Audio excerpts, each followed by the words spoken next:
Nama asli Syekh Siti Jenar adalah Said Hasan Ali Al-Husaini, dilahirkan di Persia, Iran.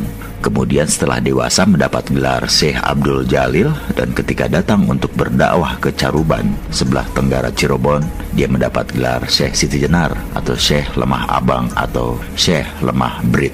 Syekh Siti Jenar adalah seorang Sayyid atau Habib keturunan dari Rasulullah Shallallahu Alaihi Wasallam. Nasab lengkapnya adalah Syekh Siti Jenar Said Hasan Ali bin Said Salih bin Said Isa Alawi bin Said Ahmad Syah Jalaluddin bin Said Abdullah Khan bin Said Abdul Malik Azmat Khan bin Said Alwi Amil Fakih bin Said Muhammad Sohib Mirbat bin Said Ali Hali Hassam bin Said Alwi Sohib Baiti Jubair bin Said Muhammad Maula Saumah bin Said Alwi Al-Mubtakir bin Said Ubaidillah bin Said Ahmad Al-Muhajir bin Said Isa An-Nakib bin Said Muhammad An-Nakib bin Said Ali Al-Uraidi bin Imam Jafar As-Sadiq bin Imam Muhammad Al-Bakir bin Imam Ali Zainal Abidin bin Imam Husaini As-Sahid bin Sayyidah Fatimah Az-Zahra binti Nabi Muhammad Rasulullah Sallallahu Alaihi Wasallam.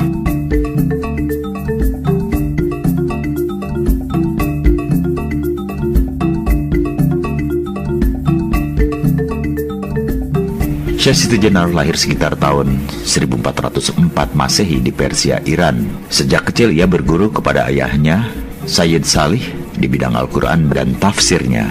Dan Syekh Siti Jenar kecil berhasil menghafal Al-Quran di usia 12 tahun.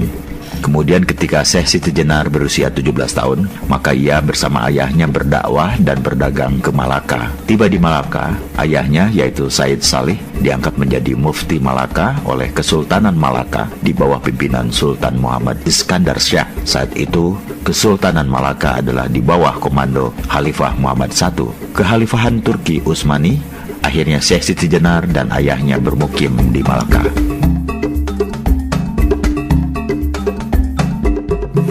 Kemudian pada tahun 1424 Masehi ada perpindahan kekuasaan antara Sultan Muhammad Iskandar Syah kepada Sultan Muzaffar Syah, sekaligus pergantian mufti baru dari Said Solih, ayah Siti Jenar, kepada Syekh Syamsuddin Ahmad.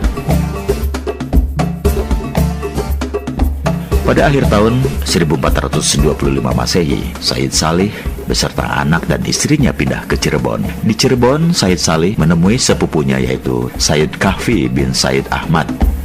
Posisi Said Kahfi di Cirebon adalah sebagai mursyid Tarekah Al-Mutabarah Al-Ahadiyah dari Sanad Utsman bin Affan, sekaligus penasihat agama Islam Kesultanan Cirebon.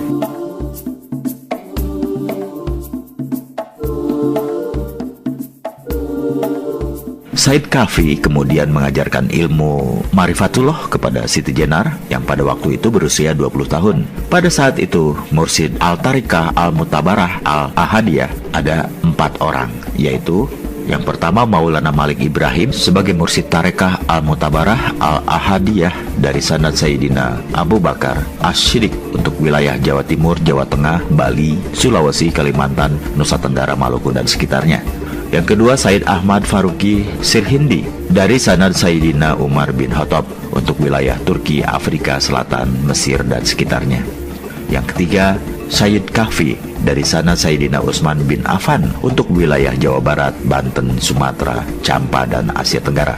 Yang keempat Said Abu Abdullah Muhammad bin Ali bin Jafar Al-Bilali dari Sanad Imam Ali bin Abi Thalib untuk wilayah Mekah, Madinah, Persia, Irak, Pakistan, India, dan Yaman.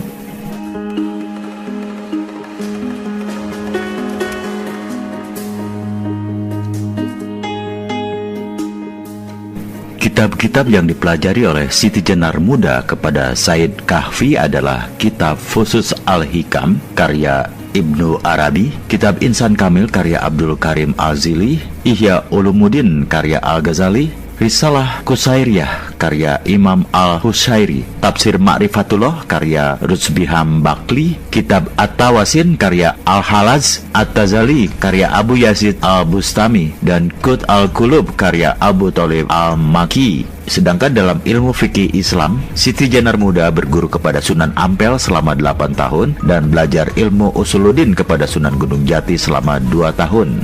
Setelah wafatnya Said Kahfi, Siti Jenar diberi amanat untuk menggantikannya sebagai mursyid Tariqah Al-Mutabarah Al-Ahadiyah dengan sanad Utsman bin Affan.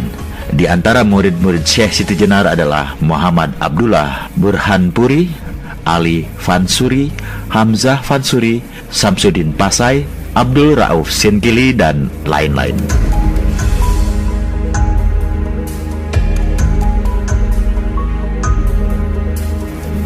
Kesalahan sejarah tentang Syekh Siti Jenar yang menjadi fitnah adalah yang pertama, menganggap bahwa Syekh Siti Jenar berasal dari cacing. Sejarah ini bertentangan dengan akal sehat manusia dan syariat Islam. Tidak ada bukti referensi yang kuat bahwa Syekh Siti Jenar berasal dari cacing. Ini adalah sejarah bohong. Dalam sebuah naskah klasik, Serat Candakipun Riwayat Jati, Alih Aksara, Perpustakaan Daerah Provinsi Jawa Tengah 2002 halaman pertama, cerita yang masih sangat populer tersebut dibantah secara tegas. Adapun diceritakan kalau Lemah Bang atau Syekh Siti Jenar itu berasal dari cacing, itu adalah salah. Sebenarnya, ia memang manusia yang akrab dengan rakyat jelata bertempat tinggal di desa Lemah Abang.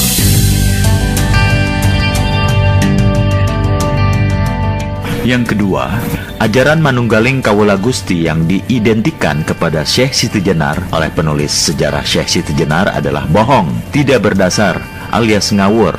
Istilah itu berasal dari kitab-kitab primbon Jawa. Padahal dalam suluk Syekh Siti Jenar, beliau menggunakan kalimat fana wal baka. Fana wal baka sangat berbeda penafsirannya dengan Manunggaling Kawula Gusti. Istilah fana wal baka merupakan ajaran tauhid yang merujuk pada firman Allah, kullu syai'in halikun illa wajhahu. Artinya, segala sesuatu itu akan rusak dan binasa kecuali zat Allah. Syekh Siti Jenar adalah penganut ajaran tauhid sejati dan tauhid syar'i.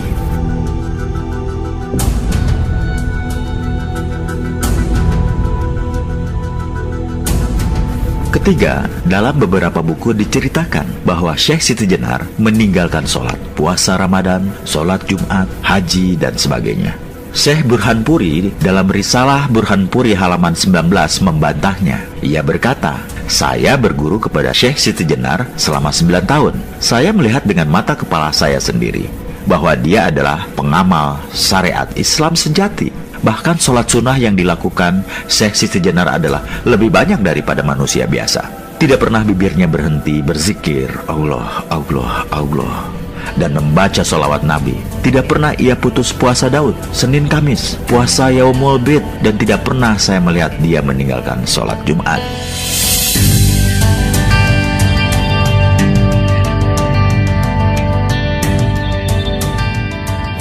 Yang keempat, beberapa penulis telah menulis bahwa kematian Syekh Siti Jenar dibunuh oleh Wali Songo dan mayatnya berubah menjadi anjing. Bantahannya, ini suatu penghinaan kepada seorang wali Allah, seorang cucu Rasulullah, sungguh amat keji dan biadab. Seseorang yang menyebut Syekh Siti Jenar lahir dari cacing dan meninggal jadi anjing. Jika ada penulis menuliskan seperti itu, berarti dia tidak bisa berpikir jernih dalam teori antropologi atau biologi kuantum sekalipun. Manusia lahir dari manusia dan akan wafat sebagai manusia.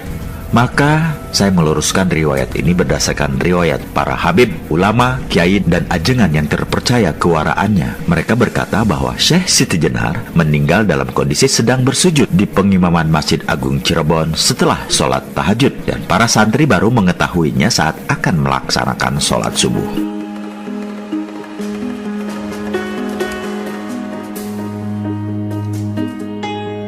Kelima, cerita bahwa Syekh Siti Jenar dibunuh oleh 9 wali adalah bohong. Tidak memiliki literatur primer. Cerita itu hanyalah cerita hayalan, fiktif, yang ditambah-tambahi agar kelihatan dahsyat dan laku bila dijadikan film atau sinetron. Wali Songo adalah penegak syariat Islam di Tanah Jawa. Padahal dalam Maqasidus Syariah diajarkan bahwa Islam itu memelihara kehidupan. Hifsun nasal wilhayah, tidak boleh membunuh seorang jiwa yang mukmin yang di dalam hatinya ada iman kepada Allah. Tidak mungkin 9 wali Allah yang suci dari keturunan Nabi Muhammad akan membunuh wali Allah dari keturunan yang sama. Tidak bisa diterima akal sehat.